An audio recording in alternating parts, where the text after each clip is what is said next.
Estimados irmãos espíritas e não espíritas, sejam bem-vindos ao nosso canal.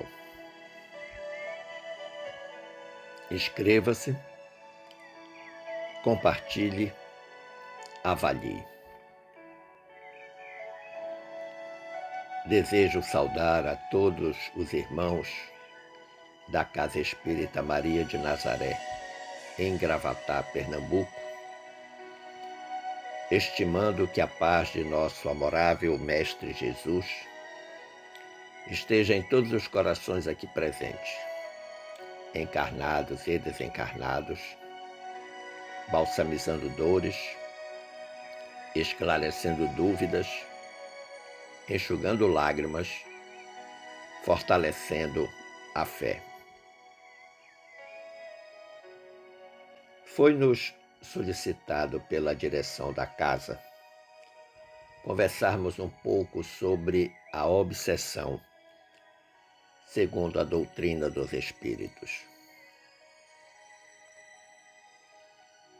E para começar, vale a pena recordarmos o codificador Allan Kardec, que no capítulo 9 da segunda parte do livro dos Espíritos, dedica 102 questões ao estudo da intervenção dos espíritos no mundo corpóreo. Questões essas que vão de 456 a 557. Neste capítulo, o codificador analisa a ação dos espíritos no plano físico, que pode ocorrer de forma sutil, pela influência mental, ou de forma claramente percebida nas diferentes manifestações mediúnicas, tanto de efeitos físicos quanto de efeitos intelectuais. É fato que a interferência dos desencarnados no plano físico pode ainda ser boa ou má, fugaz, temporária, rápida ou duradoura, permanente. Como também é fato que os espíritos exercem ação nos fenômenos da natureza. Mas normalmente se pergunta: como se dá essa influência? A partir de que se dá essa influência? É preciso observar que a primeira condição exigida para que haja o processo obsessivo é a necessidade da sintonia. Ninguém consegue escutar um rádio com fidelidade do som sem que o dial seja colocado exatamente na frequência da rádio. É preciso que nós sintonizemos a rádio para ouvi-la com clareza. Da mesma forma se dá com a obsessão. É preciso que haja uma sintonia entre o obsidiado e o obsessor, o espírito obsessor. Portanto, o ponto inicial desta reflexão deve ser esta sintonia entre encarnado e desencarnado.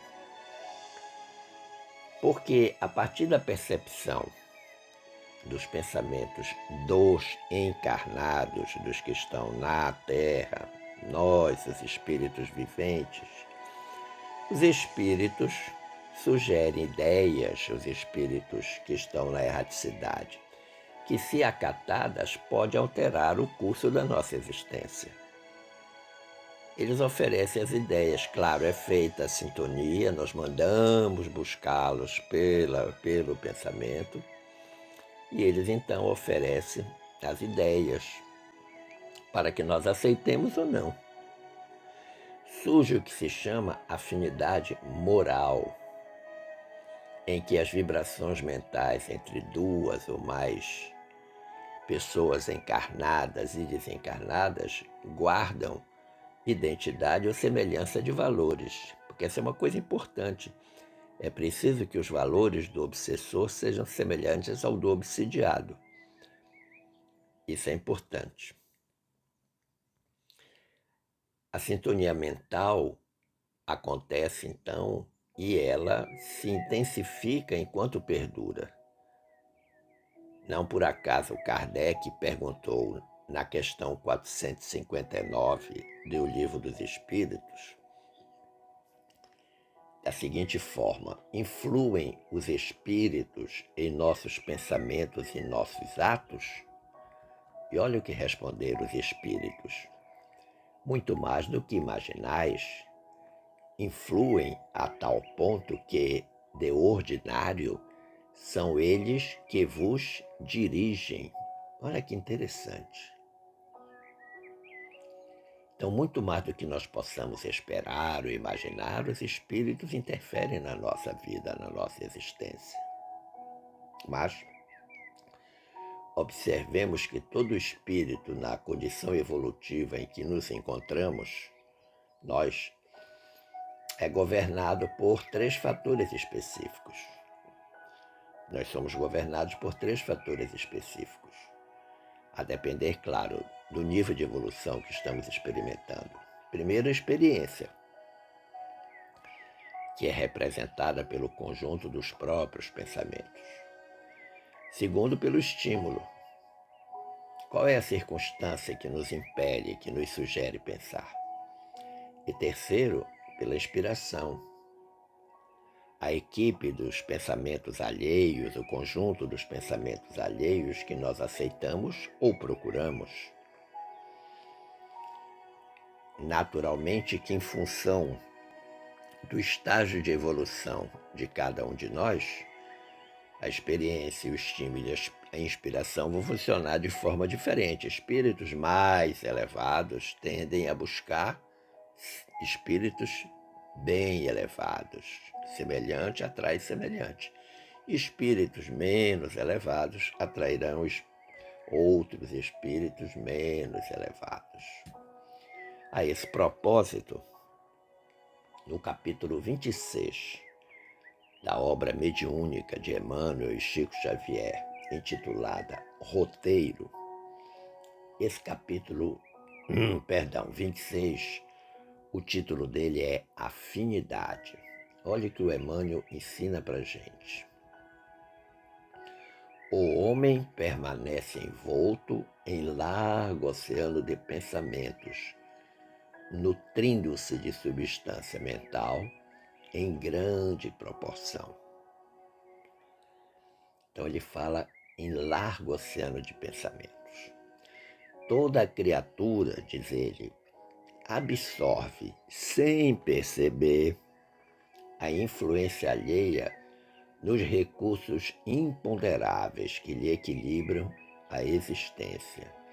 Então nós estamos imersos nesse largo oceano de pensamentos e acabamos absorvendo sem que nos demos conta disso. E ele diz mais: em forma de impulsos e estímulos, a alma recolhe, nos pensamentos que atrai, as forças de sustentação que lhe garantem as tarefas no lugar em que se coloca. Observemos que todos nós temos um anjo da guarda, um mentor, um guia, um protetor. É importante que nós nos mantenhamos afinizados com eles. Normalmente são pessoas do bem, designados para nos orientar e nos ajudarem na caminhada terrena. Evidentemente que quanto mais elevada é a qualidade dos nossos pensamentos, melhor é a comunicação com este benfeitor espiritual. E eles vão trazer para nós muitos bons estímulos, muitos bons impulsos a partir dos pensamentos que tenhamos. Mas também há uma concorrência para com eles, que são dos espíritos imperfeitos, dos espíritos obsessores, aqueles que não desejam o nosso progresso.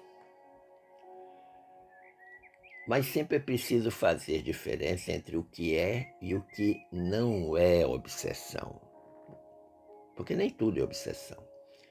E a esse propósito, eu li um artigo muito interessante do confrade espírita Victor Ventura, que foi publicado no ano de 2010, portanto há 13 anos, na revista O Consolador, ano 4, número 181. O que é que diz o Victor Ventura a respeito do que não é obsessão? Ele começa fazendo uma pergunta, e uma pergunta provocativa. Será mesmo que tudo é obsessão? Uma doença imprevista, um acidente de carro, uma discussão familiar, uma dificuldade financeira? Será tudo obsessão? Uma briga de casal, uma maledicência na casa espírita, um parente se envolvendo com drogas, a vizinha que foi agredida pelo marido, a falta de energia elétrica na segunda-feira de manhã. Será que tudo mesmo é obsessão? Minha samambaia secou, meu peixinho do aquário morreu, meu gato engasgou, meu cachorro adoeceu. Acho que foi um obsessor desencarnado que projetou fluidos maléficos no peixinho que eu tanto adorava, só para que ele morresse e provocasse depressão em mim. Esse obsessor está querendo me desequilibrar mesmo. Mas será mesmo que tudo é obsessão? Aí o Vitor Ventura diz, espere um pouco, isso é um exagero, isso já é demais. Claro que existem obsessões, mas achar que tudo é obsessão não é ser espírita, é ser neurótico, é ser fanático religioso, é interpretar tudo o que acontece pela ótica restrita do espiritismo, é ter pensamento fixo. Isso sim, na verdade, pode criar uma auto-obsessão. Olha que interessante a colocação do nosso irmão Vitor Ventura. Ele apresenta exemplos muito corriqueiros na vida humana e que às vezes as pessoas inadvertidamente consideram que esses contrários da vida, tudo é obsessão. Claro que não. E como ele adverte, né? Isso é neurose que a gente precisa combater. Bom, se vimos o que não é obsessão, vamos ver agora o que é obsessão. Recordando,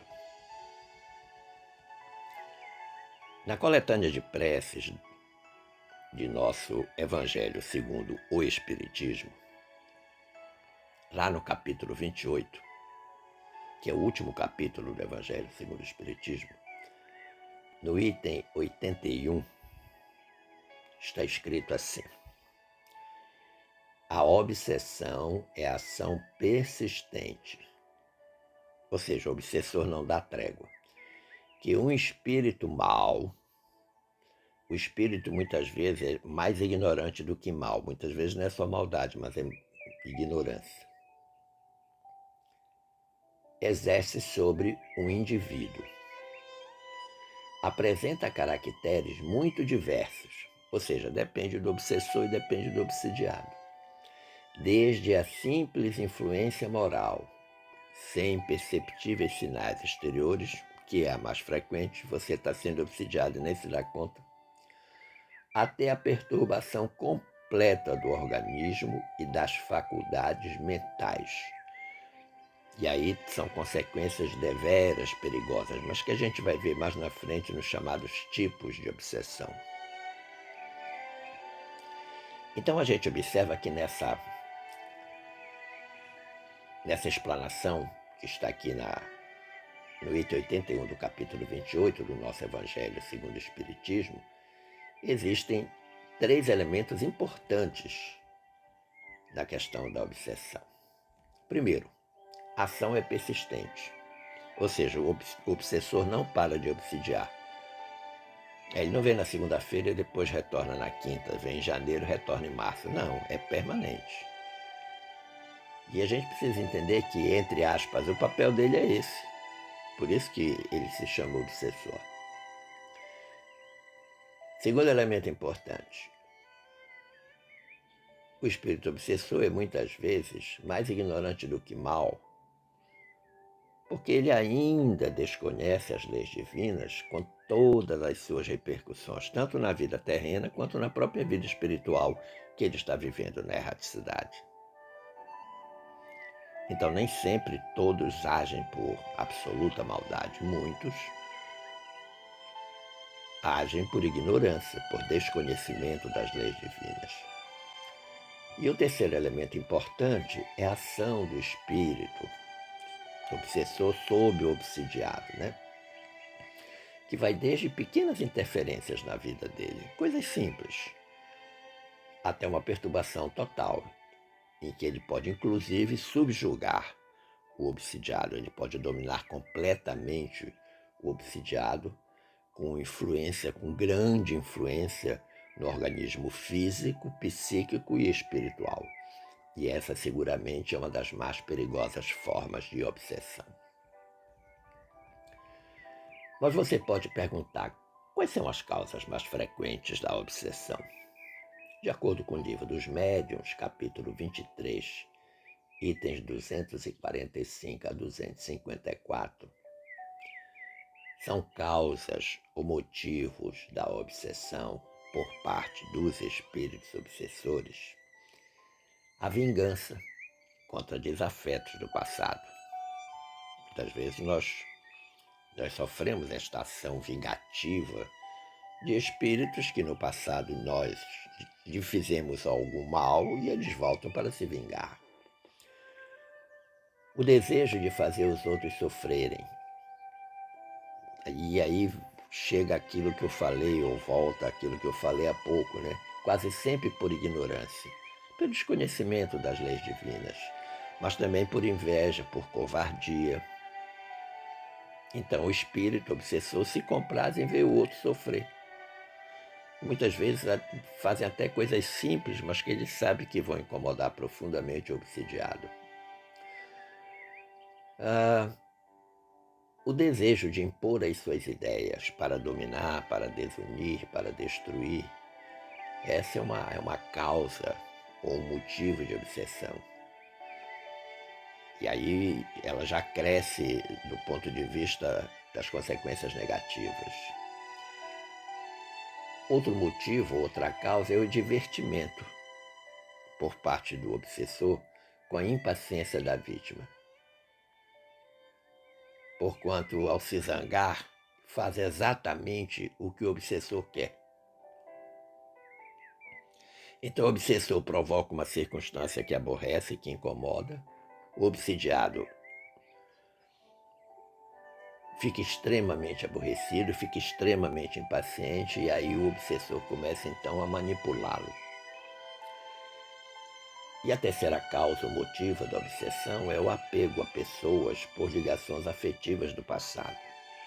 Muitas vezes, quando alguém desencarna, alguém querido, muito caro, desencarna, nós que ficamos na Terra,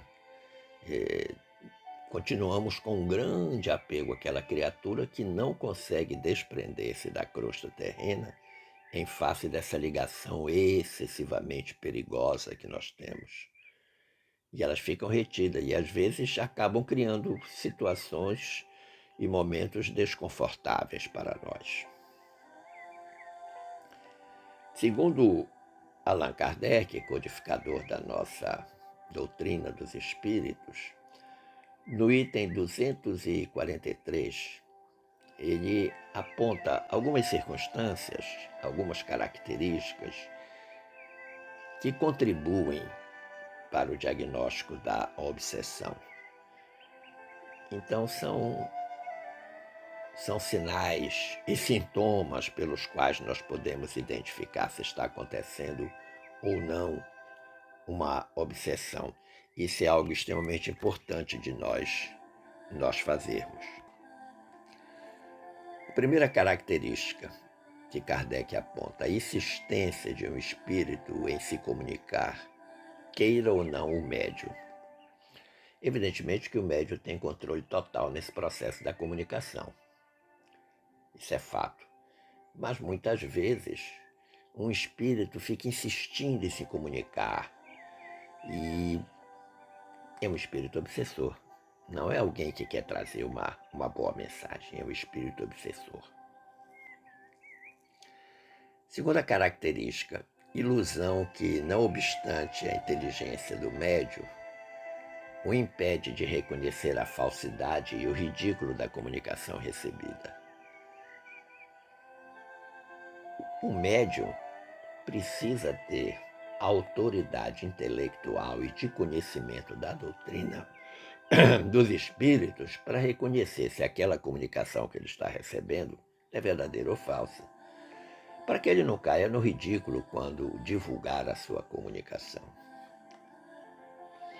Terceira característica que contribui para o diagnóstico da obsessão é a crença na infalibilidade e na identidade absoluta dos espíritos que se comunicam. Porque muitas vezes eles se apresentam sob o nome de venerandas criaturas que passaram pela Terra, respeitáveis criaturas que passaram pela Terra. Ele se apresenta e diz que é um Chico Xavier, que é um Bezerra de Menezes. E nesse momento você percebe que eles não são por conta das falsidades e dos absurdos que eles dizem. Dos médiuns, eu creio que um dos que mais sofre com essa lisura da comunicação são os médiuns audientes. É preciso estar seguro, muito seguro daquilo que se está ouvindo, que os espíritos estão nos dizendo, para não cair no ridículo. E evidentemente que o conhecimento da doutrina espírita influencia sobremaneira nisso, como também a prática da caridade, o estudo permanente das obras espíritas, tanto da codificação quanto as subsidiárias. Uma outra característica que pode contribuir para o diagnóstico da obsessão é a aceitação que o médium tem dos elogios que lhe fazem o espírito que se comunicam por seu intermédio. Muitas vezes os espíritos colocam o médium lá em cima, elogiam ele, massageiam o ego do médium a não poder mais e acabam enganando o médium. Podemos considerar também a disposição de se afastar das pessoas que podem esclarecê-lo. Muitas vezes o espírito obsessor quer que o médium se afaste de outras pessoas, porque sabe que essas pessoas têm capacidade de esclarecer o médium, e aí vão mostrar para ele que o que ele está passando, a comunicação mediúnica que ele está recebendo não é verdadeira, é falsa. Outra característica, levar a mal crítica das comunicações que recebem. Isso é uma característica que pode contribuir para o diagnóstico da obsessão. A necessidade incessante e inoportuna de escrever. Muitos médios, se deixar, passam o dia todo escrevendo e pensando que estão atendendo a bons espíritos, quando na realidade estão atendendo a espíritos obsessores, espíritos malfazejos que muitas vezes querem brincar com ele ou querem se vingar dele. Outra característica é qualquer forma de constrangimento físico que domine a vontade do médium e faça ele agir ou falar sem ser por conta própria dele. E aí nós já estamos quase que num caso de subjugação. E outra característica é dos ruídos e transtornos contínuos ao redor do médium, ou causado por ele, ou tendo ele como alvo, o próprio médium como alvo. Agora, como contribuição para o diagnóstico da obsessão, nós vimos anteriormente quais eram as características que contribuem para o diagnóstico. O que é que a gente pode usar para fazer o diagnóstico? Agora, para o diagnóstico da obsessão, a gente não pode esquecer nunca as avaliações do mentor espiritual Manuel Filomeno de Miranda, que na obra Nos Bastidores na Obsessão, através do médium Divaldo Franco, apresenta considerações deveras importantes. Manuel Filomeno diz: quando você escuta nos recessos da mente uma ideia torturante que teima por se fixar, interrompendo o curso do pensamento, você pode estar diante de uma obsessão. Quando constante, imperiosa e atuante força psíquica interfere nos seus processos mentais, você pode estar diante de uma obsessão. Quando verifique a vontade sendo dominada por uma outra vontade, que lhe é muito mais forte, pode ser um processo de obsessão. Quando experimente inquietação crescente na intimidade mental, sem motivos reais, pode ser obsessão. Quando sinta o impacto do desalinho espiritual em franco desenvolvimento, acautele-se, porque você se encontra em processo imperioso e ultris de obsessão pertinaz. Então, ele, depois de apresentar essas características, ele finalmente dá o diagnóstico. Quando tudo isso acontecer, usando a expressão popular do esporte, olho no lance, você pode estar sendo obsidiado. Mas nós falamos anteriormente, logo no início, na questão da afinidade, da sintonia. E evidentemente que afinidade e sintonia é algo que tem a ver com influência moral, com valores morais. E este parece ser o elemento central da conceituação da obsessão. Você pode perguntar, mas de que forma é realizada essa influenciação moral? Como é que essa influenciação moral acontece ou ocorre na questão da obsessão? Vamos então ao Livro dos Espíritos. Na questão 456 do Livro dos Espíritos, os benfeitores espirituais nos ensinam que os espíritos desencarnados podem ver tudo o que fazemos, desde que prestem atenção e que constantemente nos rodeiem. Então, a gente precisa estar próximos e prestando atenção no que fazemos e pensamos. Na questão 457 do Livro dos Espíritos, os benfeitores dizem que os espíritos conhecem nossos mais secretos pensamentos e atos. E quando nos achamos sozinhos, é comum termos uma multidão de espíritos que nos observam. Algo que Paulo disse, salvo melhor juízo, na carta aos Gálatas. Somos rodeados permanentemente por uma nuvem de testemunhas. Na questão 459, os espíritos superiores informam que os espíritos influem em nossos pensamentos e atos mais frequentemente do que imaginamos, algo que falamos anteriormente, e que de ordinário são eles que nos dirigem. Então é uma influência poderosa que eles exercem sobre nós. E finalmente, na questão 460, eles confirmam que frequentemente sofremos no mesmo instante influência dos pensamentos dos espíritos e que esses pensamentos, não raro contrários uns aos outros, pensamentos do bem e do mal, estão mesclados em nossa mente com os nossos próprios pensamentos. E aí é a parte mais complicada da situação. Porque tem horas que a gente não sabe se o pensamento é da gente ou se é do espírito que está nos obsidiando. Eles, muitas vezes, fazem questão de nos levar a acreditar que o pensamento é nosso. Daí porque nós podemos até dizer que a obsessão é uma guerra entre o bem e o mal, e que tem como cenário a nossa mente. O campo de batalha é a nossa mente.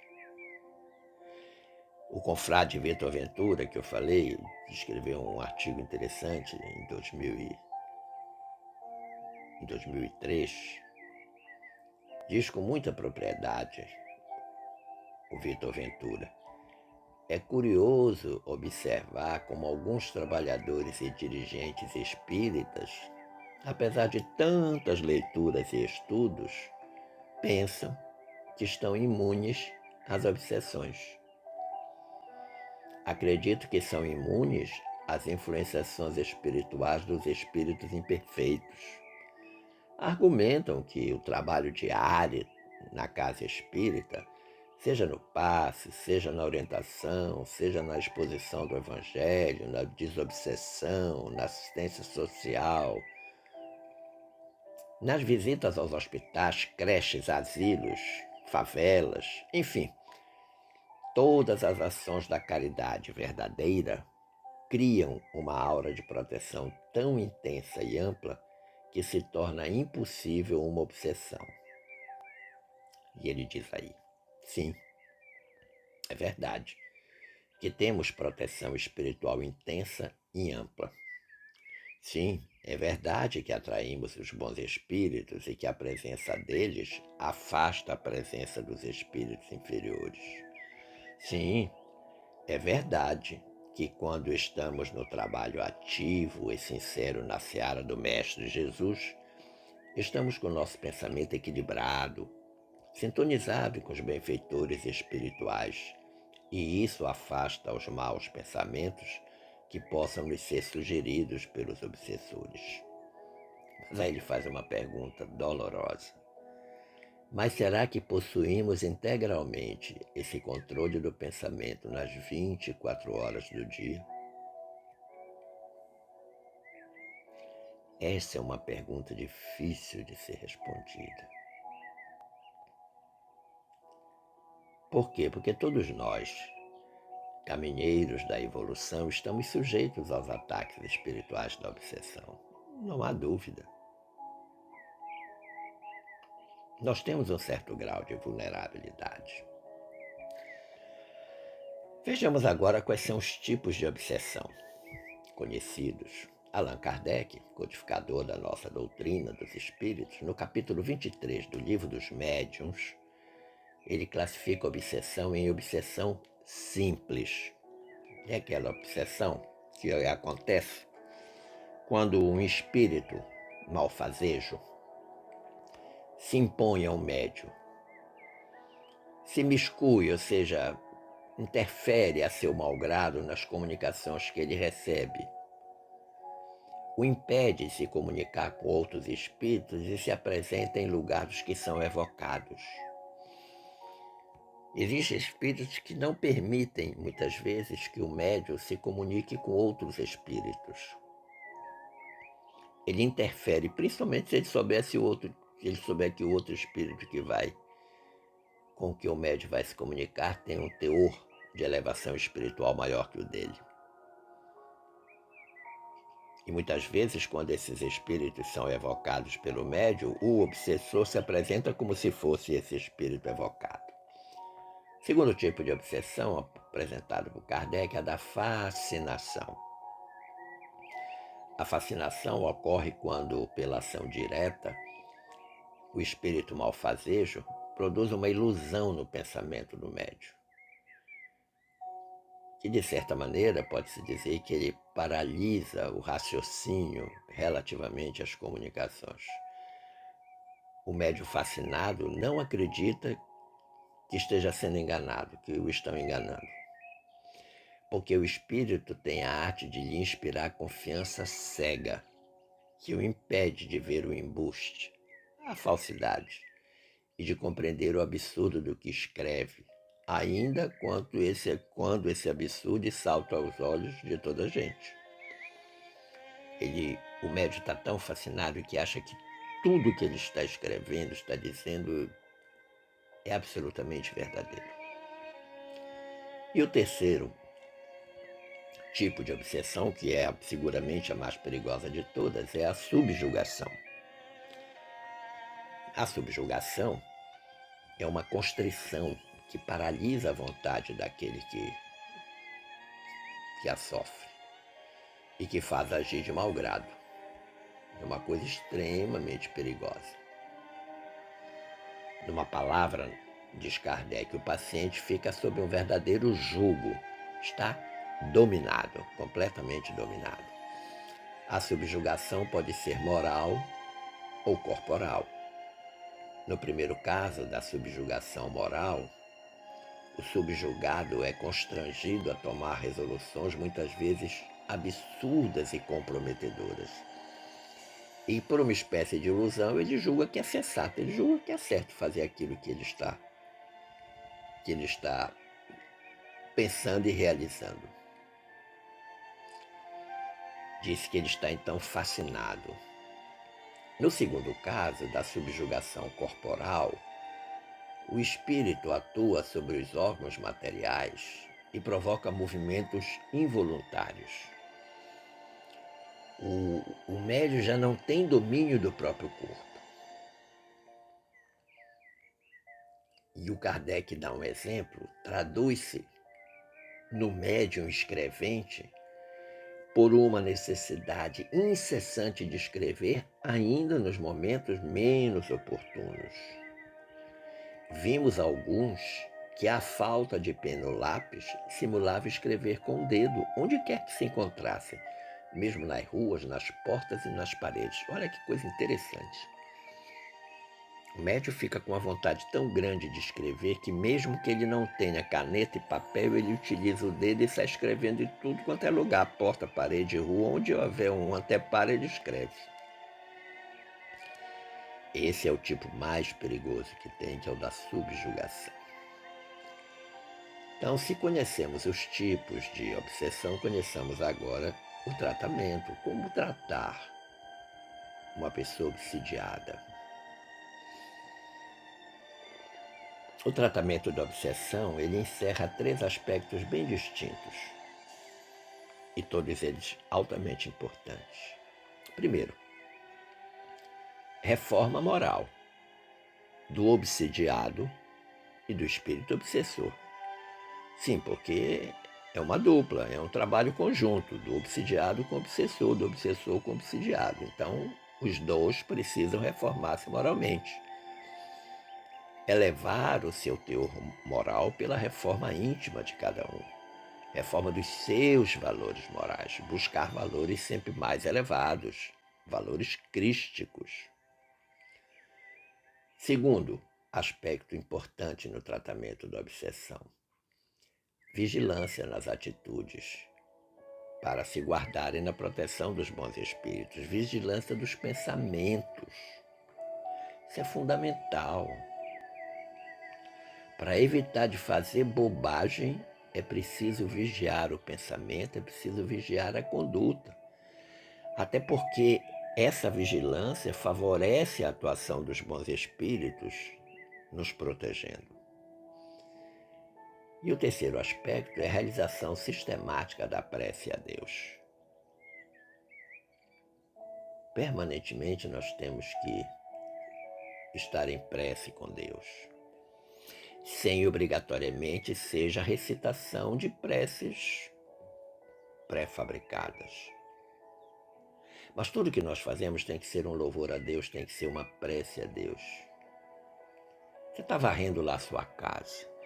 Você pode, ao passar a vassoura, estar numa conexão com Deus, inclusive oferecendo aquele seu gesto de limpar a casa, dizendo que e pedindo a Deus que não remova com aquela vassoura somente a sujeira física, mas sobretudo a sujeira espiritual.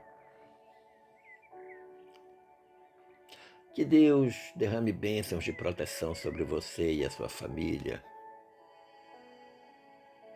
Bênçãos de paz, de saúde, de prosperidade material e espiritual. Bênçãos para purificar os pensamentos. Isso é importante.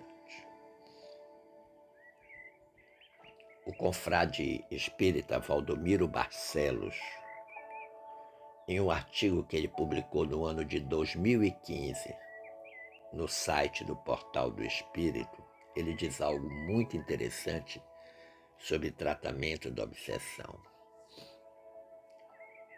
Valdomiro diz assim: o meio mais eficaz de combater a obsessão, levando à sua cura, é através da mudança interior do obsedado, quebrando-se assim o elo entre a vítima e o obsessor, formado pela lei das afinidades. A aquisição de sentimentos elevados, como a humildade, o perdão, a tolerância, a paciência, o arrependimento, são condições de fortalecimento da alma para resistir aos arrastamentos sugeridos. Então, essa reforma moral é importantíssima. Desenvolver o que ele chama de sentimentos elevados, ele aponta a humildade, o perdão, a tolerância, a paciência, o arrependimento, a calma, a prudência, a sabedoria. Todas as virtudes crísticas são importantíssimas. Na obra Seara dos Médios, lá no capítulo 72, o capítulo 72 intitula-se Obsessão e Cura, há uma frase emblemática do Emmanuel. Obsessão é moléstia da alma, não há como negar. E a partir desta afirmativa, ele nos ensina como tratar essa moléstia da alma. Ele diz: se conduzes o problema da obsessão com lucidez bastante para compreender as próprias necessidades, não desconheces que a renovação da companhia espiritual inferior a que te ajustas depende de tua própria renovação. Olha que interessante. Ou seja, eu trago para junto de mim aqueles que pensam como eu estou pensando. A questão da sintonia, da afinidade. Se você está num padrão vibratório elevadíssimo, você não vai atrair nunca espíritos malfazejos. Não há a menor possibilidade disso acontecer. Mas segue o Emmanuel. Ouvirás preleções nobres, situando-te os rumos. Recolherás daqui e dali conselhos justos e preciosos. Encontrarás em suma, nos princípios espíritas, apontamento certo e exata orientação. Veja como é importante, meu irmão, minha irmã, a opção por aquilo que vemos, que lemos e que ouvimos. Hoje há um número muito grande de preleções espíritas disponíveis na internet, especialmente no YouTube, e que nós devemos selecioná-las com cuidado, com rigor metodológico, científico mesmo, baseado na doutrina, e que será muito melhor escutar uma palestra de um Divaldo Franco do que ouvir um noticiário da televisão brasileira, sem dúvida. Ouvir uma reflexão do Jorge Alahá, do Raul Teixeira, do Simão Pedro de Lima, do que está escutando Casos de Família, sem dúvida. Isso vai fazer uma grande diferença. Isso vai elevar o nosso pensamento, a nossa condição moral. Diz o Emmanuel: entretanto, como no caso da receita formulada por médico abnegado e culto em teu favor, a lição do Evangelho consola e esclarece, encoraja e honra aqueles que a recebem. Mas se não for usada, não adianta. Esse Emmanuel é fantasticamente inteligente.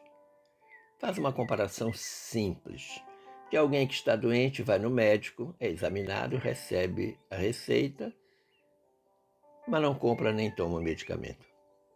Não vai ficar bom. Está dizendo que a mesma coisa acontece com o espírita. A lição do Evangelho esclarece, consola, encoraja, honra, mas se você não estudar e aplicar, que não basta ler, é preciso aplicar, de nada vai adiantar. É importante a gente lembrar que no tratamento lá da obsessão não basta tratar o obsidiado. Nós temos que também fazer algo pelo obsessor. porque ele é tão filho de Deus quanto nós. É por isso que o Valdomiro Barcelos, que eu falei há pouco, que publicou o artigo lá no Portal do Espírito em 2015, ele diz algo interessante a esse respeito. Diz: é necessário um tratamento complementar no trabalho de desobsessão, levando ao espírito obsessor o esclarecimento, perdão, dos princípios doutrinários, coadjuvando por um serviço de passes com fluidos salutares para a fortificação perispiritual. Será necessário levar o espírito perverso a renunciar os seus desígnios. É preciso fazer nascer nele o arrependimento e o desejo de fazer o bem. Eu, particularmente, já experimentei isso em diferentes reuniões mediúnicas, quando chegaram irmãos completamente enlouquecidos, pervertidos, quiçá até violentos, principalmente na expressão oral, e que o trabalho de desobsessão, o trabalho de esclarecimento é um trabalho árduo. Convencer essas criaturas que estão cristalizadas naqueles pensamentos malévolos não é fácil. Mas todas as vezes que eles alcançam o nível do arrependimento sincero, a partir daí eles começam a fazer um processo de renúncia sistemática ao mal e de prática sistemática do bem. Há uma curiosidade: no nosso Evangelho, segundo o Espiritismo, lá na coletânea de preces, vejam como essa questão da obsessão foi bem lembrada pela espiritualidade junto a Kardec.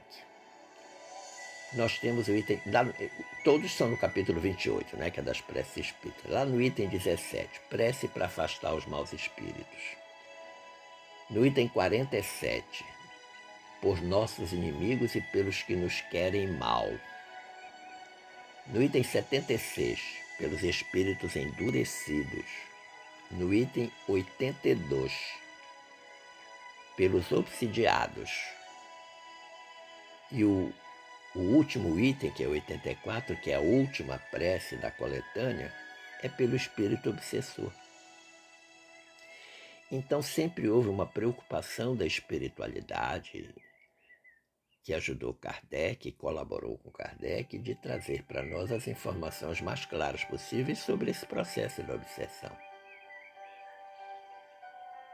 que é algo que é real, é factual, mas que nós podemos controlar desde que nos coloquemos na sintonia do bem, na prática da caridade, na elevação dos valores morais. Esperando ter contribuído para o entendimento deste tema, eu agradeço a atenção dispensada, as boas vibrações e desejo que fiquemos todos em paz com Jesus. Forte abraço!